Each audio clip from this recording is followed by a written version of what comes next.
today with the name Inside Data Centers webinar.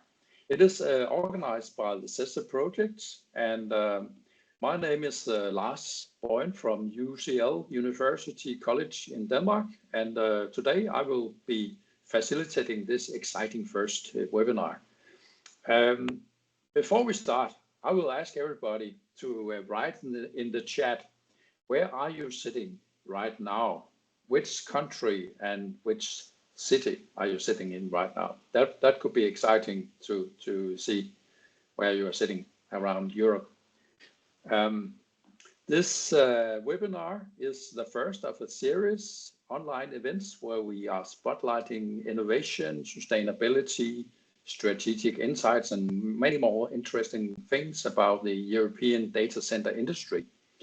And we actually have 2 more webinars coming up this year, November the 17th and December the 15th. And we have also exciting speakers, including Loke Johannessen, which is also a speaker today. And Loke, you are there. We are happy to see you, and we are also delighted to see all the speakers are available for today. The theme for today is graduate opportunities in the data center industry.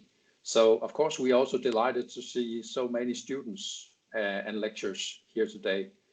Before we start, the webinar will last for 60 minutes. And first, we will take a short intro to the cedce project. And then the 3 speakers will be joining us and talk about their experiences. And we have 10 minutes for each speaker, and then we have 5 minutes Q&A. And whenever you have a question, you feel free to ask and write your question in the chat. All questions are welcome. And just to mention that the webinar is being recorded, and it will be available on the cedce platform afterwards. So that's the first intro we have here. Before we start the speakers, we will shortly introduce to the cedce project. Why are we making this project? That's a good question, but we have some answers that actually answers this question. One of the first things is that over 50% of all data center operators report difficulties finding qualified staff. And it's a big problem today with the recruiting. And there's also a tendency to that we have only 1% of the professionals in the industry are under the age of 25. So we actually have a generation gap here. And compared to that, the demand for data centers is expected to grow by up to 110% in parts of Europe. This is actually creating quite a lot of problems. And also we know from a fact that the awareness about jobs and opportunities in the sector remains remarkably low. So that's some of the starting points why we have established the cedce project. This background is not just about a talent gap, it's much more. It's really a critical infrastructure challenge we need to solve. And we believe that we need to take action on that, and that's also what we intend to do with the cedce project. Colleges for European Data Center Education, that's the acronym for that. And the mission we have is quite clear. We want to build awareness of the data center industry and its vital role in Europe's digital future. And we also want to do supporting education and learning journeys that matching the real world needs, and learning journeys that are adapted to wherever you come from and make it visible how to get for example, an internship or a job in the data center industry. That is really much needed right now. So we are working on that. And also create stronger conditions for long-term workforce growth and innovation. We are creating networks that can be used for that, and networks of educational programs and industries, companies in each of the regions of Europe. So we have to remember that data centers are not just buildings. They are the backbone of AI, cloud, and the digital economy. So if we don't have people who are skilled for that, we really have a big problem. So that's the mission we are upon. So just to mention briefly about the cedce project, it's a strong collaborative network across Europe. We are building that for the moment. And we also are aligning to industry needs. So we have the educational programs aligned with the needs in the industry made through partnerships. And for example, right now we are working on exchanges where the students are trying to solve real life problems together with the companies. And also we are shaping curricula standards and internships for coming data center technicians and facility engineers. And again, ensuring that the education or the partners here meet the evolving industry demands. So this is a huge task, we know, but we can also see that it is necessary to equip the future professionals with cutting edge skills like AI, cloud, cooling, and IT, and so on, and also with soft skills training, so it supports the data center workforce needs. So that's briefly about the cedce project. Just to mention who are involved in the project, we have the logos of the educational partners, and some of the industry partners are listed here. And you can see there are partners from Finland, Denmark, Belgium, Holland, Ireland, and Portugal. And we also have organizations that are part of the program here that we are using. So that was a brief about the cedce project. And if you are interested in hearing more, you are so much welcome to contact us. And you can also go to the cedce website and read more about what the cedce project is about. And now I have the big honor to give the word to the next speaker. And the next speaker is Frederic. And Frederic, I hope you are ready now with your slide. And I am. Yeah, and Thanks for the Frederic. introduction. Yeah, and Frederic, you are working for Google. And I'm sure you will talk about how it is in Google, and also what are the opportunities for graduates if they meet Google, for example. So a big welcome to you, Frederic. Thank you, Lars. Yeah, so I work at Google. I work specifically in a data center located in Belgium, Saint-Guilain, which is close to the French border.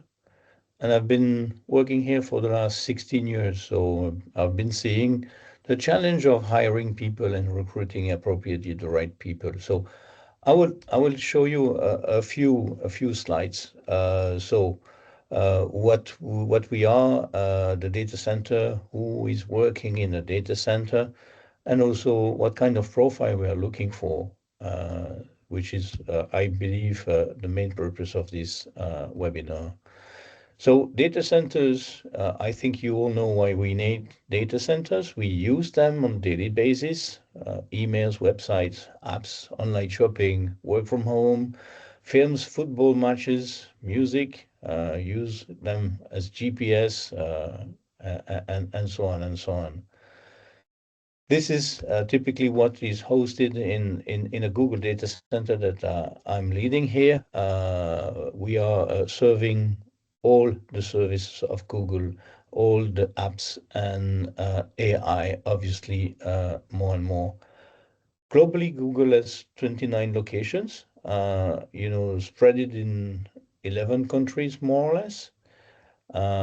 So I can show you with the map here that we are kind of spread around the globe.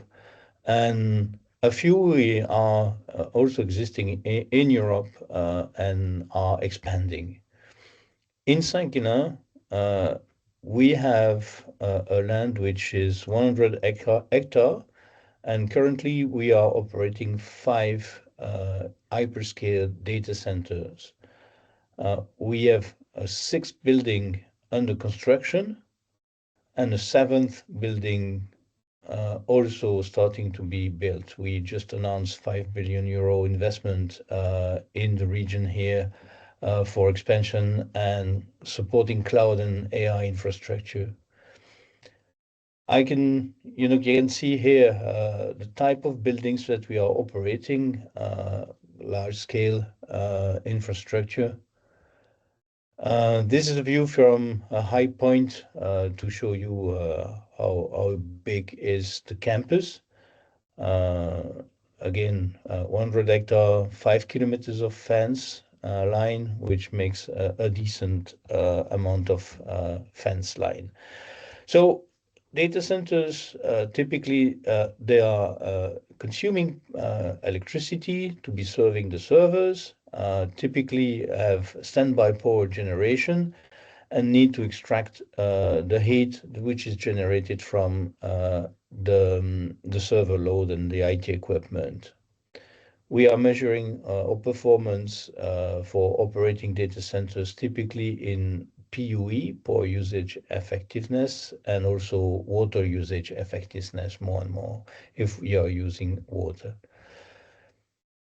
Why do we need workforce in data centers? What kind of workforce do we need? So we have thousands of servers. So all these servers are serving all the apps and anything that is required by our users. And they need to access their data, which are spread around different servers and different data holes. So the servers, they need to be deployed, they need to be maintained, and because they break down. And so typical workforce that we need are people deploying, logistics people, but also people repairing the server. So people that will swap hard drives with swap memory drives or PCBs. As you can see here, it's one picture of a row where you can see the different racks containing the servers. Here you can see a technician, deploying fiber to connect new equipment. Second thing we have is electrical systems. So we have technicians that are operating and maintaining and also monitoring our electrical distribution systems end to end from the substation to the motherboard of the server. These are huge, and it means also that they need to be maintained. So regularly, they need to be certified by third-party companies, and therefore we need workforce to do that. As you can see here, this type of electrical distribution, low voltage systems that you can see in the data centers. We also operate our own substations, so we have 2 substations, so these need to be maintained. It's also a specific kind of skill set, working with high voltage equipment, and typically also being able to monitor and look for troubleshooting and look for wear and tear and repair before they break. Also, another on the slide you've seen that we have generators, standby power generation. So in case of power loss, we have generators that are ensuring backup power. We need technicians to maintain the diesel engine, but also the electrical generators and the control systems related to these generators. So on a regular basis, we are operating these diesel generators to ensure that the day we would face a power outage, they are ready to kick on and take over the load. In Saint-Guilain, we are using grey water as makeup water on our cooling towers. We have cooling towers, evaporative cooling towers, but we need to first treat the water that we are extracting from the industrial canal. That means that we have a plant which is treating and conditioning the water to make sure that they are suitable to be used as makeup water in cooling towers. That means chemical systems that are added to the water to help flocculating or coagulating the dissolved sediment.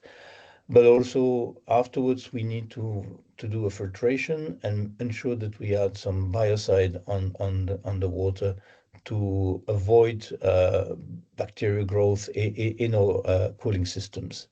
So we have technicians that are working on this. Water chemistry is one big part of the skill set that we are requiring, but also pumps and filtration units. So we need also mechanical people to maintain and operate these kind of systems. Cooling systems, as you can see, pumps, heat exchangers, valves, all of this need to be maintained and troubleshoot and monitored.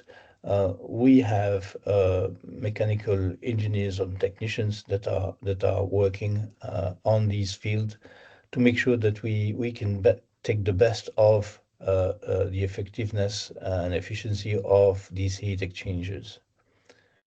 Here are picture of cooling modules and cooling towers. These are evaporating water, needing makeup water, and also controlling the total dissolved salt in the remaining water to make sure that we are not creating any biofilm or any deposit on the heat exchangers, keeping them in very good condition to operate. These are the workforce opportunities. On the IT-related side, we have people working on servers and networks. Typically, most of the additional IT part is centralized and not distributed in our Saint-Guilain data center. For facilities, operations, engineering, we have on the electrical domain, low voltage, high voltage operators, but also engineers to do maintenance and troubleshooting. We are also maintaining our motors, our controls, VFDs, UPS, batteries, control systems. We have PLCs, supervision systems, SCADA systems, facilities, switch and networks, because all this information has to be routed somewhere in a centralized control room. We also have fire detection and access control security systems. In the mechanical domain, we would be having cooling systems, heat exchangers, cooling towers, HVAC, chillers, people taking care of water chemistry, filtration systems, air filtration system, water filtration systems, but we are also maintaining the fire suppression systems, fuel systems, and generators. Thank you for listening to me, and I'm done with my presentation, and I'm waiting for questions. Thank you, Frederic, for your presentation, and I think there could be a lot of interesting questions for your company, and also in terms of job opportunities in your company. Let us see if there are anybody who is actually having questions in the chat. For the moment, I don't see any questions in the chat. But I have a question for you, Frederic. What kind of people are you hiring hiring right now? Is it skilled, experienced people with 20 plus years experience, or is it other kinds of people you are hiring right now? So it's a good question first. So I'm focusing on hiring, I would say, younger people or people without really data center experience, because we have a large team here, and we believe that we can do on-the-job training to teach them what is the future of their job. So one part of it, we are looking for experienced managers. So this is also something we are looking for because we are heavily expanding. Um, we want to grow people inside the data centers, and then when I say grow, it's not always promote people, getting a higher level or whatever, but growing people by growing their knowledge, having people moving from or starting their job with fire suppression systems, and then learning cooling systems, and then moving to water chemistry, water treatment plant. So this is this to me is important because it helps people to have a diversified job. Because if I have enough generators today to have someone only doing, or more than one people only doing generators day after day after day after day, years after years. And I don't think it's an appealing job to be doing the same over and over and over. So we try to adapt and then move people and grow their skill set. It's important to note as well that we have 24/7 monitoring, so control room with physical presence. We have technicians that are there. So having people with a wider knowledge and skill set enables us as well to have a large team to be able to do monitoring and operations, and mixing this with maintenance. So changing the type of work you do on a weekly basis is something that I've seen that it helps motivating, exchanging information, and being build a strong team and culture at the site. Yeah, interesting. Yeah, we have a question from Connor Lawley. Hi, hi, Frederic. How are you? Frederic, Good. I'm just wondering, for the students who are watching, what countries in Europe you operate in, and is all the work carried out in English, or is it local languages?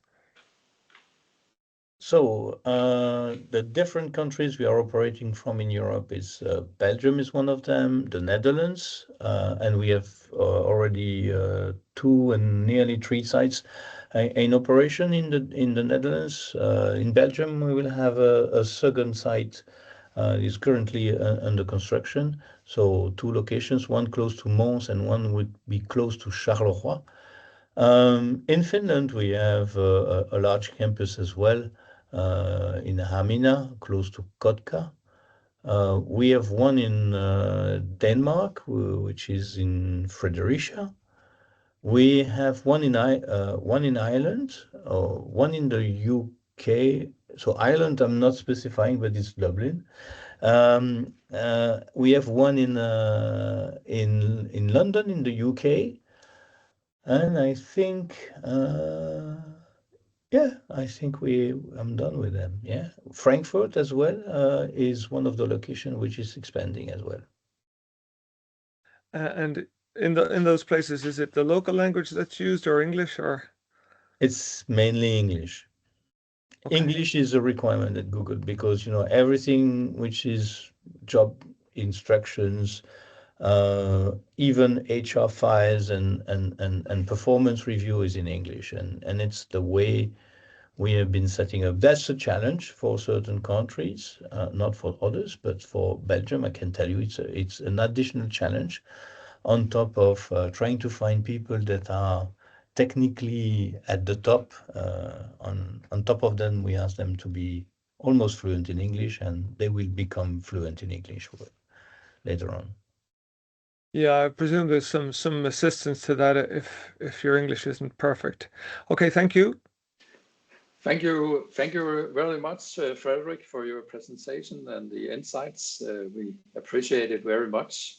And now we will continue with the next speaker. We have the pleasure to present Mr. Nico Ninov from ABB. And Nico, do you have a presentation? Yes, I do. Yeah. Thank you very much. Thank you. Thank you very much for having me today. It's my pleasure to speak to you from a vendor perspective, manufacturing all the electrification and monitoring components for customers of ours like Google, Microsoft, Amazon, Facebook, and so on. Now let's hear from the other perspective of a data center that is also very much influenced by AI. And before I start with the content, a few words about myself. My name is Nico Ninov. I studied electrical engineering almost 15 years ago. So I started with ABB right after my thesis 15 years ago. And today I work as the global data center segment marketing manager for the main and sub-distribution in ABB. And in this role, I'm responsible for the complete segment marketing towards data centers for the portfolio, all the way from the grid down to the chip. So that's basically the area of my responsibility. And as you can imagine, that is a huge portfolio. So I'm not going to run any portfolio show to you today because that's not of a high interest. But just to give you a few numbers from the market that we have experienced at the moment, so you see probably where to focus your future and your future experiences that might be required in the upcoming years that is nowadays influenced by AI. So one big number, for example, is almost half of the hyperscaler market, and the hyperscaler market is exactly those top five, like we listened earlier to Google, Microsoft, Facebook, Apple, and so on. Those we call the hyperscalers because they're building data centers in large scale in megawatt dimensions. They are expected to grow 3 times between now and 2023. So between now and 2030, like that. And this is a huge growth. So this is something that will definitely drive the market development. Then if we take a closer look into the growth areas, actually AI is pushing the compound annual growth rate a lot in the last few years since the first OpenAI concept started 4 to 5 years ago. We see a tremendous growth in AI data centers. You see that here in the bottom right corner, plus the efficiency push to build data centers more efficient from an energy consumption perspective, while increasing the total power demand. So this is also growing in parallel. So it's not just staying stable on power demand and increasing efficiency. No, it's really impacting how the electricity demand is growing, plus how the efficiency is going to be improved over time. And as of 2023, we have 57 gigawatt of global data center power demand globally. This is expected to grow to 73 gigawatt. So by 2026, which is next year, and 126 gigawatt by 2030, according to Digital Bridge forecasts. And in my last 15 years of experience, those numbers typically are even underestimated, but over-delivered. So typically it grows even faster because the next impact after AI is also going to happen soon, probably. And how AI has actually impacted how data centers are built, we have another curve for that for you, of course, is the power density in the rack. So I remember when I started, that was 2015, in the data center business. So 10 years ago, I joined the data center team. And at that point in time, a very little 1 to 2% digit was even talking about 20 to 30 kilowatts of a rack. So you can imagine this is multiple households. This is consuming 20 to 30 kilowatts. And that would be just one rack, like one of these server cabinets that you see here in the picture. And we have a whole row to supply with power. And this density is increasing. So imagine in one of these racks, In this example, you can fit 40 to 50 server units, which is typically 4 to 5 big servers. You can imagine there's 4 to 5 households in one cabinet from a power consumption point of view. If you are really drawing your heating and cooling and everything is run purely electrical, that would represent a couple of households in one cabinet in one of these racks, just to give you an feeling how much power these beasts are consuming. And nowadays, we're talking more than 30% covering this 20 to 30 kilowatt rack density. This is a massive number. This means a lot, not just for how much power we need to supply into one rack, but the complete infrastructure of the data center has to be redesigned. Basically, things that we designed 10 years ago in main switchgear boards suddenly have to become that size and supply one rack which holds 20 to 30 households. So this is a huge redesign from an electrification perspective. Then there is a new way of building servers, mostly run with graphic processor units. So I guess the one or the other of the audience is probably also using doing a lot of gaming. So those beautiful chips that are creating the nice 3D environment for us are the same that are actually running the OpenAI platforms. And that model, for example, the GPT-4 model was trained on 25,000 GPUs for more than 100 days. That cost $80 million of investment, not just in infrastructure, but also in electricity, and consume more than 50 gigawatt hours. So that's a consumption of probably London for a while. So just to give you an estimation how big that is. And we see more of that coming. So this type of GPU, for example, in 2020, used, as I mentioned earlier, 20 kilowatt power. And we are looking, or we hear rumors that by 2027, there will be a new version of these GPUs consuming 600 kilowatt of power. And that doesn't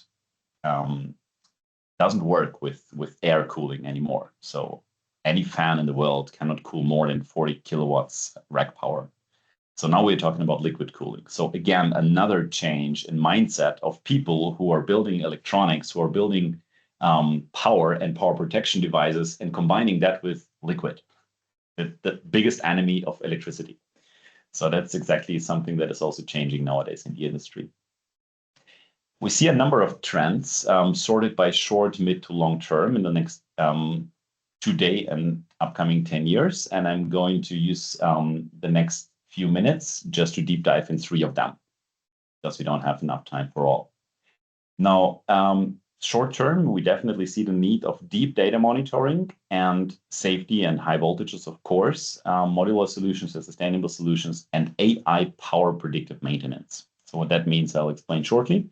And midterm, we see actually the trend towards microgrids, so power consumption and generation being close to each other, direct current in data centers, so DC electric, not alternate current like it's coming from the socket outlets, but direct current that typically comes from batteries and those type of storage. And of course, more medium voltage power distribution due to the increasing power density. And then maybe long-term, 10 years plus, there might be nuclear micro grid supplies, but let's not dive into nuclear today.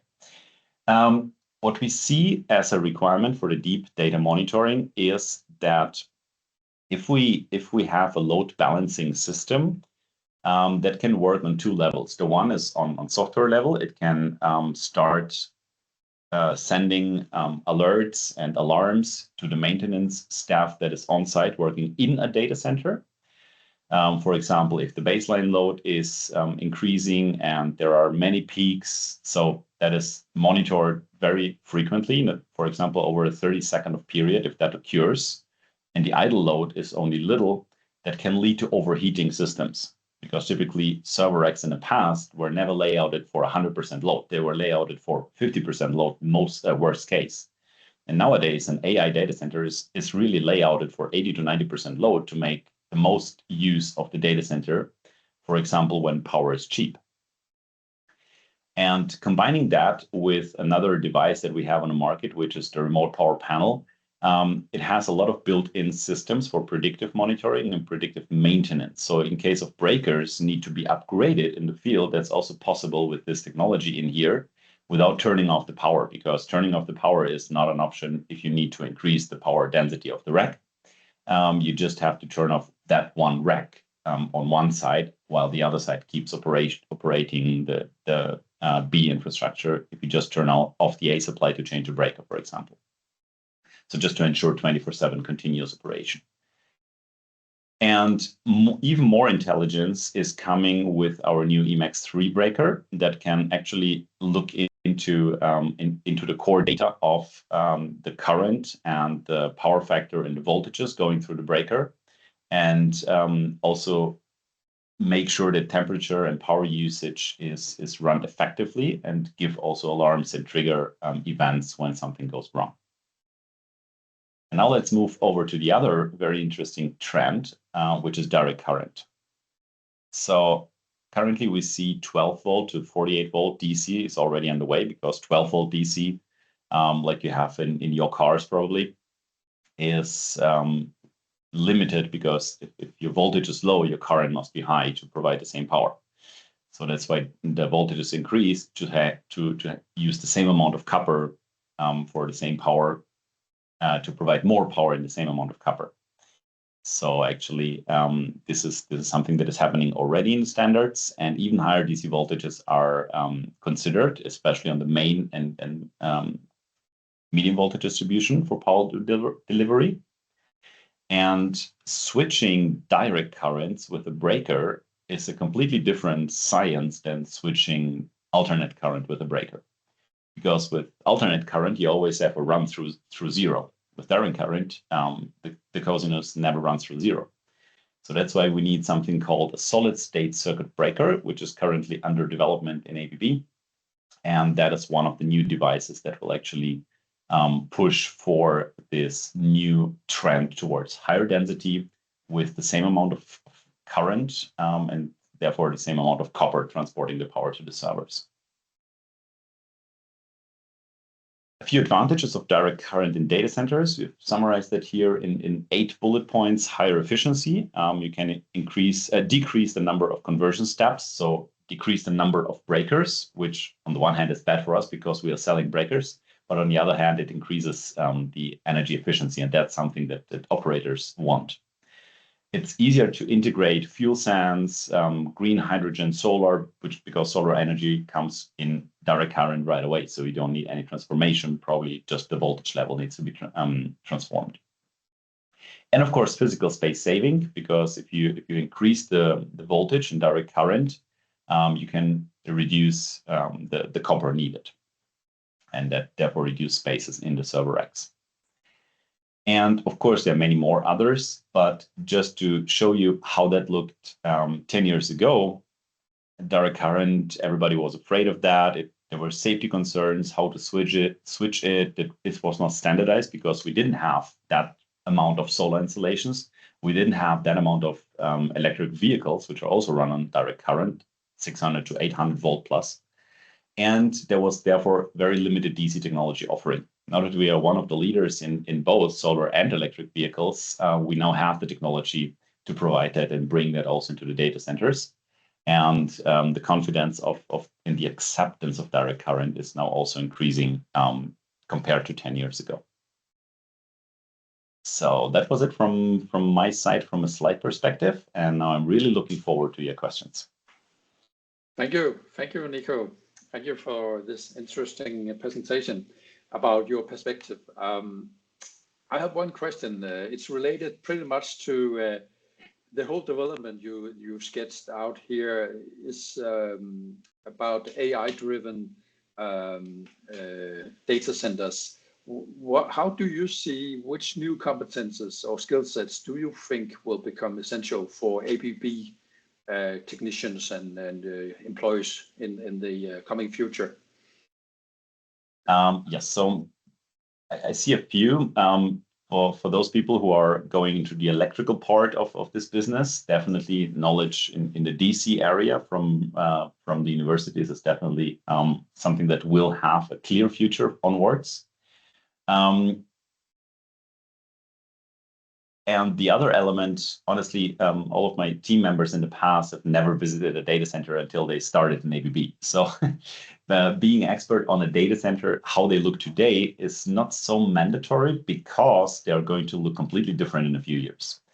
But being sophisticated in electrical designing and looking ahead into a systemic overview of how this big consumer inside the data center, which is a server room, has to be supplied from multiple areas with multiple different power supplies, including wind and solar and water turbines.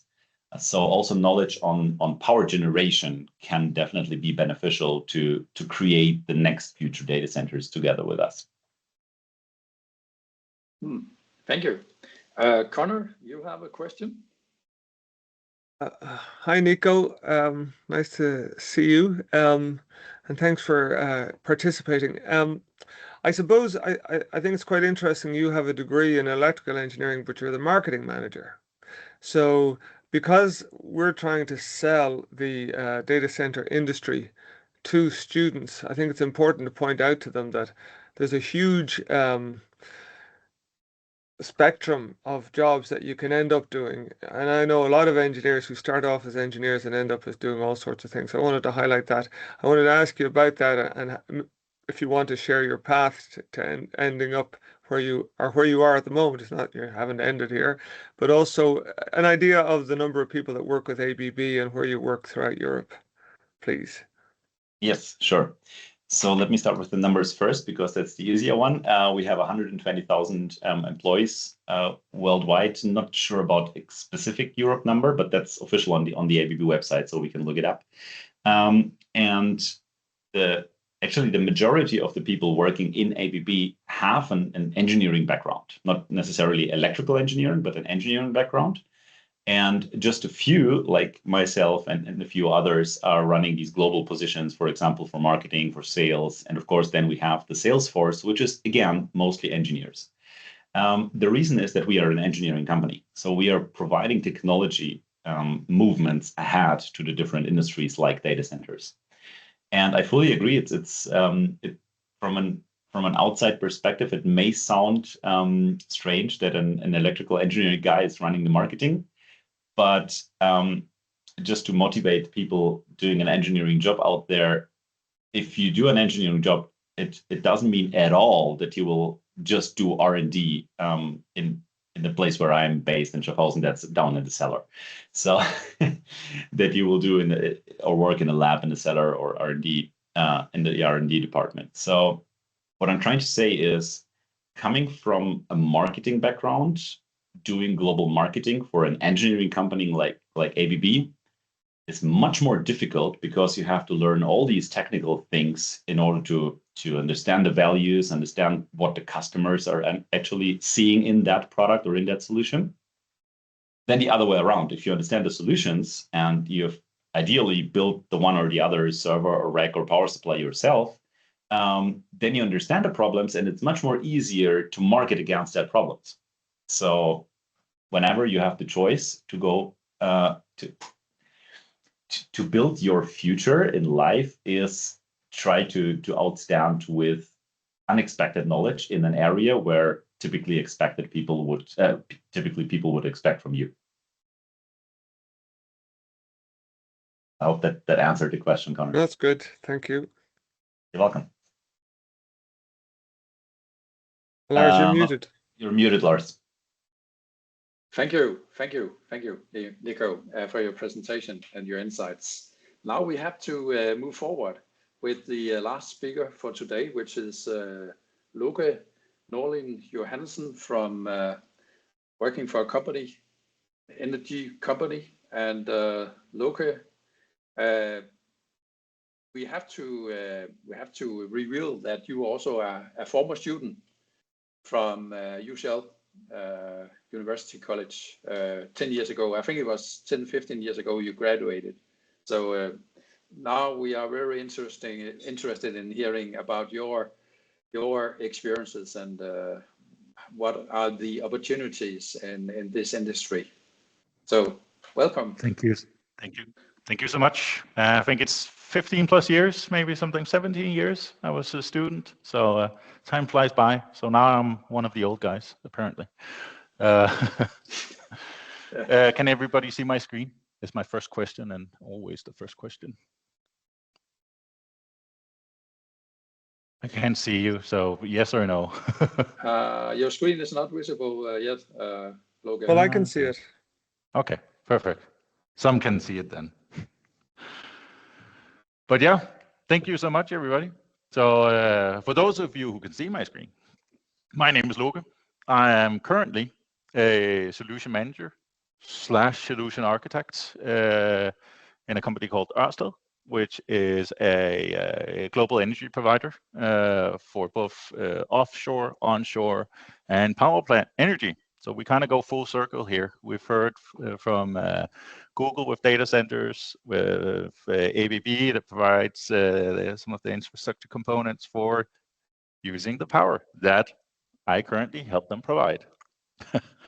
I have 15 plus years experience specifically in IT, and I've been around, let's just say that. I started out as a IT technologist from one of the Danish, was it EAL, UCL schools here in Denmark. And my focus back then was computer systems and networks.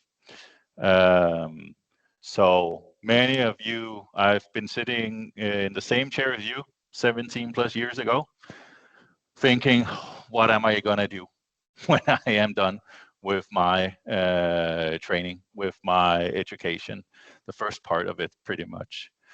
And I was lucky enough that one of the soft skills I had back then, still have, is I just jump out directly into things.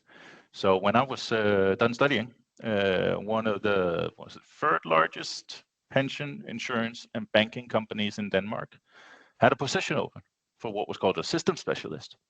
I had no idea what a system specialist was, but I needed a job. It was for Oracle systems. I had no idea what Oracle systems was, but I was going to find out. So I applied for the job, ended up getting it, because pretty much like Lars and Connor stated earlier in this presentation, is that a lot of sectors, data center, IT departments, you name it, sometimes rank up in age. So when I started, I think I was 23, I was the youngest person on the whole IT floor. So I think it was almost 200 people or something like that. I was the youngest. So I came in with a fresh new mindset on how to do things. So the thing is, working in a data center can be many things, because I ended up, after being in Embark, moving over to another IT company in finance called Aya, which was a finance company that started out due to some European regulations that was put in place in terms of data in banks being your data. So that opened up a whole new sector in finance that you could work in. And me being full-time, 100% geek in systems, saw this role and thought, cloud director, I'll try that. That sounds fun. So I ended up taking over a small department, 2 people, with an Azure cloud, running financial data. We got acquired by MasterCard. So I ended up being a cloud director in MasterCard, moving a bit around and ending up as their principal platform architect for their global Azure cloud. So the thing is, your journey can jump many places from where I started to where I am now, and you can interact with many different areas. And right now, I'm in Ørsted, as I said, solution manager and solution architect in what is called smart plants. Because the thing is, a data center can be really many things. most of you, I wouldn't, when I was 23, look at a power plant like this one and think, that's a data center. Well, it actually kind of is. A lot of newer EU regulations actually kind of force power suppliers to almost make these power plants and other critical infrastructure islands where, well, if we can't have a connection over to our normal data center, we actually need kind of a mini data center in this power generation unit. But again, a data center can be many things. Frederic showed us how a Google data center also can look. But the thing is, a data center can also look like this very anonymous building in the middle of Copenhagen. That was a mini bot where I was working many moons ago. Because the thing is, a lot of companies scattered all over both Denmark, Germany, Portugal, you name it, will actually have kind of mini data centers, many of them, because not all of them have the need for these massive data centers to run all of their compute and storage in. So a lot are actually still having their own mini data centers. So from a educational perspective, what can I use my skills for? Well, you can use your skills many places, not just in the large data centers, but also many smaller ones. I've been in a little bit of everything, and I can tell you all of them are fun, and you can get work in all of them. Because the thing is, this is my opinion, everything is pretty much a data center, but every data center is actually also a platform, because you need different types of skills. These are the skills I've used, and always the ones I've used when I've been working in data centers, big companies, discussions on cloud, on-prem, hybrid systems is a lot of the skills I've learned when I was studying is the ones I hone and tune in out in the real world where I do work and not sitting and hearing great lecturers. I had many great lecturers, but sometimes you also want to do the hands-on stuff because that's where you learn, and you kind of need to get the skills, but how are you going to get the skills? So the thing is, from my perspective, a lot of the hard skills that you're learning in school, being able to debug and fix issues, you actually get from some of the troubleshooting and problem-solving tasks you get. Some of the bare bones infrastructure basics that you learned, I learned many of them when I was in the UCL on, well, okay, how am I going to build this network? How am I going to maintain it? How am I going to expand it? How am I going to automate this? How am I going to script? How am I going to use CI/CD or infrastructure as code? You name it. Some of those hard skills that you learn, and also like, what is a data center? That's also for many very fluffy. Is it a cloud? Is it on-prem? Is it, again, it can be many things. In terms of soft skills, these are the ones that you learn a lot when you have a platform, a data center, products that you offer, maintain, work on, is again communication, collaboration, and this is the weird one for many, is like the service mindset. Because if you're in a data center, you offer products, you offer runtime, you offer storage, you offer, but all of them are combined into different products that sales sell to other companies or internally in the company that you're in that has the data centers. And this mindset of seeing your products as offering as a hotel staff is has helped me a lot. That's probably also because I used to work as a receptionist before I started my IT journey. So this mindset is always fun to have because what you offer is a service. And the big thing is that you learn a lot from a IT perspective, and OT, so operational technology and so on, is the business skills, how to interact with the users, the areas that use the data center, the runtime, the different on-prem services, and so on. You constantly expand on this knowledge. And if you ask me, plus 17 years ago, hey, Loke, do you know anything about compliance and regulations in Europe? I was just going to look at you and say, what are you talking about? I'm just going to set up networks and run servers on VMware, or bare metal, or whatever. But the more you interact with the business, the more you also figure out, if I need to offer this product, I actually need to know something about these regulations, where the market is going, and so on. And also sustainability areas. How am I gonna run this platform, this data center, these systems efficiently, and only use the energy I need? Because we can produce a lot of energy, but we still need to be efficient. So building systems is also something where I've actually used some of these hard skills I learned back in school to say, do we actually lead these networks, or can we simplify this? Short story time is I see a lot of things as a platform as a product, because this is kind of like the basis for a lot of things that we offer in the data center or in the cloud, you name it, is like, okay, how can I make this a product?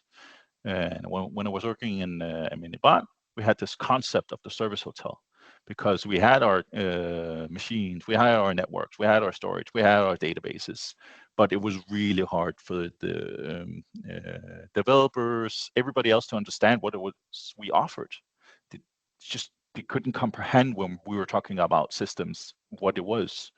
So we conceptualized it a bit, saying, well, this is a hotel. Our platform is a hotel. We offer you different things. We're starting out right now. We offer you just to check into a room. That room was just a virtual machine. So you could get a virtual machine with us in our hotel. Then we slowly expanded on, well, what was it this hotel offered? What are our products? How can people use it? How can the business use it? Because that also meant that our data set of products was utilized a lot more.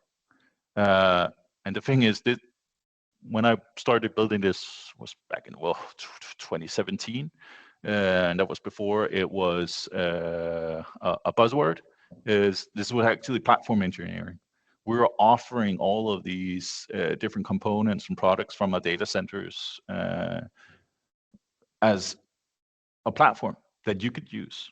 But the thing is, a lot of the stuff you see right now, different providers, be it again self-hosted, you name it, it's a platform. It's platform engineering. And if you design it for users, you're already on a good learning path, because even the weirdest things in terms of like getting a mindset ready is like, okay, how can I understand this product that I'm selling or managing or working on, be it again physical servers, networks, software on top of it, is, well, again, data centers, like it's about integration. It's about offering these to different areas so they can be used. A cloud is a really good example of a product that is offered based on data centers, but also just getting your hands dirty. During my whole career, I've just jumped out into different areas, because if you have the mindset saying, that sounds hard, I have no idea what it is about, let me try it out. Let me try and build this system. Let me try and take over this storage system. Let me try and take over this whole, again, platform. Let me do this migration from on-premise to cloud. Let me do it again, just the other way around. Let me take from cloud to on-prem. Let's make it hybrid. All of these things, if you're not afraid, then you can learn a lot. Same with communication. Again, selling what is this platform, this offering, this system you're offering. And lastly, but not least, is you're never alone. there's always somebody you can lean on to learn, to move around. A lot of companies are very eager to get young people into like data centers and some of these more heavy IT and OT areas. And the thing is, everybody is keen on passing on this knowledge. And also, we're at a pivot in the road right now where data centers are and going to be in many different variations. So what roles can I get? You're asking. What can I do? The thing is, if you understand the full stack down from the networking layer, runtime, system storage, software, development methods, you name it, all the way up, you can be pretty much anything in terms of positions and sectors that you want to work in. Because did I think I was going to work in the power sector right now or 17 years ago? No. Did I think I was going to work in MasterCard on a global scale? No. But I just went with it, not being afraid of going from system specialist, working with networks, working with platforms, being a people manager, you name it. And you're always asking, so what does this amount to? Well, what is it I get out of all of this cool work? Is get really good pay as a platform engineer, just to say, DevOps is cool, but working with platforms, data centers and so on, that's nice. Really nice. So yeah, short and to the point. And I'm hoping that there's questions. Thank you very much, Loke. We are running a bit out of time, so we don't have so much time for questions. But if people want to have ask you more questions, Loke, they can meet you December the 15th. We are arranging a webinar there where you are talking about some of the exciting stuff you have been working with. That relates to data centers. So exactly. I think there's a good opportunity there, and I can see there's also a question from Mr. Connor. Actually, I wanted to introduce our speaker for October when we're finished. I'll just take a minute to do that when you say so, Lars. Yeah, but thank you very much, Loke. I'm so sorry we don't have more time for questions, but all good.